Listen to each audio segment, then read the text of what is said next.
2026 চনৰ নিৰ্বাচনটো আমি যিসকলে একেলগে খেলিলোঁ, ছটা দলে একেলগে খেলিলোঁ।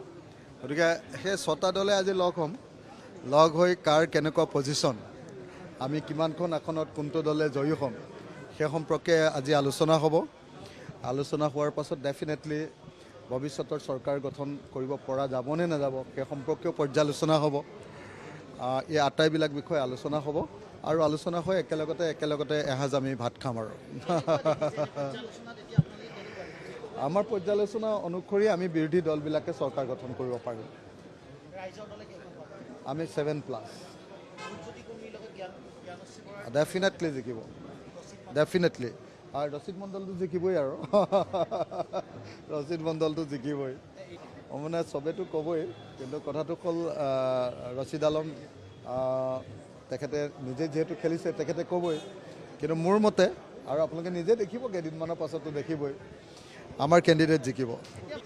মানে 70 পৰা 80ৰ ভিতৰত আমি আসন পাম, 70 পৰা 80ৰ ভিতৰত আমি আসন পাম। আৰু আপোনালোকে নিশ্চিতভাৱে দেখিবলৈ পাব যে এইবাৰ এটা মিৰাকুলাছ ঘটনা ঘটিছে। আমি বিৰোধী দলে যিমান কষ্ট কৰিছোঁ তাতকৈ ৰাইজে বেছি কষ্ট কৰিছে।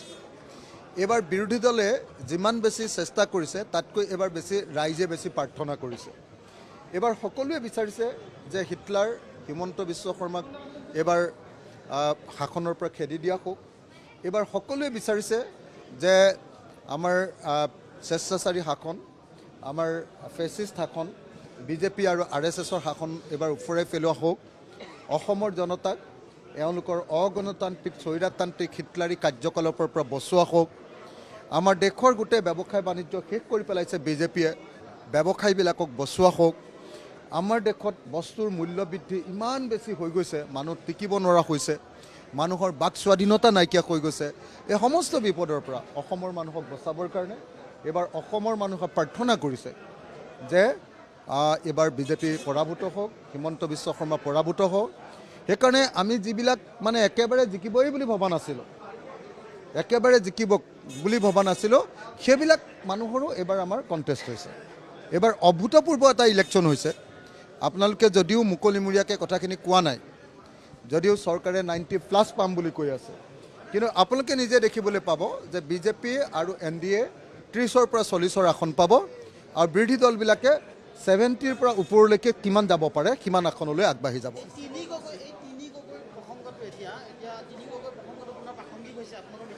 মানে তিনি গগৈয়ে এইবাৰ নিৰ্বাচনত আটাইতকৈ বেছি ডাঙৰ প্ৰভাৱ পেলাইছে তিনি গগৈ যিটো ইছ্যু, তিনি গগৈৰ যিটো ধাৰণা, সেই ধাৰণাটোৱে সম্পূৰ্ণৰূপে উজনি অসমখনত তোলপাৰ লগাই দিছে। উজনি অসমৰ মানুহৰ মন মগজু সম্পূৰ্ণৰূপে তিনি গগৈৰ ধাৰণাই একেবাৰে বদলাই দিছে। আৰু সেইকাৰণে মই ভাবোঁ যে এইবাৰ নিৰ্বাচন একদম মিৰাকুলাছলি সাংঘাতিক ধৰণে আমাৰ বিৰোধী পক্ষত আহিব আৰু বিজেপিৰ বিৰুদ্ধে এই নিৰ্বাচন যাব। আপোনালোকে নিশ্চয় দেখিবলৈ পাব।